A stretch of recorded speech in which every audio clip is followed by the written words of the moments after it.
तो क्या होगा जनरली सेफ्टी है नहीं लार्ज कैप लेना चाहिए, लार्ज कैप पे सेफ्टी।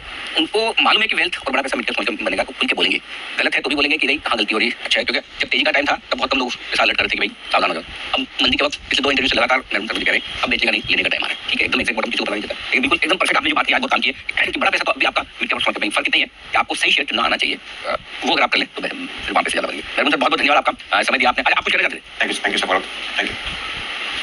ओके मैं वही कहना चाहता था कि अगर आप देखिए आज एक स्कूल है आपको बच्चे को एडमिट करना है, लोग कहते हैं स्कूल बहुत नॉटी बच्चे लोग हैं, लेकिन वहाँ पे भी 5-6 बच्चे तो रहेंगे ना जो सोसाइटी में बहुत अच्छा नाम करेंगे अपना।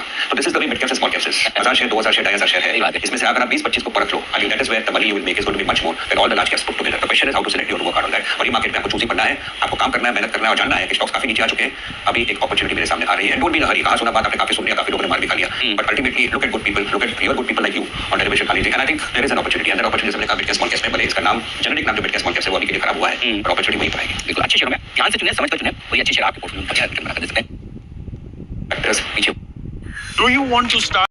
तो ये टाइम आ गया कि आप जो भी लॉस बुक किया है वो कैश को आप यूटिलाइज कर दीजिए अच्छे सिलेक्टिव स्टॉक्स पर, जो अपसाइड में आपको सिर्फ 20-25% देंगे नीचे के लेवल से, जो अभी के लेवल जो नीचे के लेवल 20-25-30% देंगे, वहाँ पे आपका जो पूरा एप्रिसिएशन जो कर चुका है सितंबर लेवल से सब गिरे हुए 20-25-30-40% से वो रिकवर करने का, that is the only best alternative.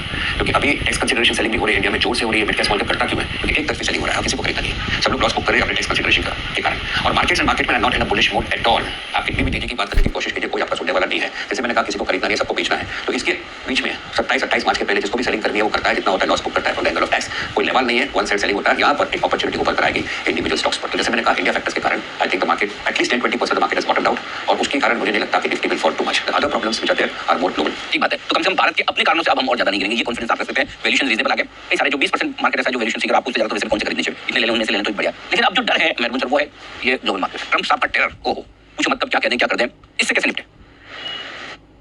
Do you want to start SIP? Let me tell you, it is very easy if you want to system it.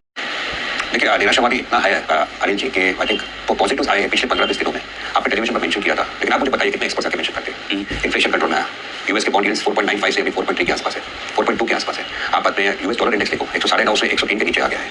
अपने आरबीआई के न्यू चीफ जो है लिक्विडिटी पंप करते जा रहे हैं, which is a big positive. SEBI के chief ने जो भी लैंग्वेज बात की है that is quite receptive, quite attractive. Oil $70 के आसपास आ गया, बिग पॉजिटिव फॉर इंडिया।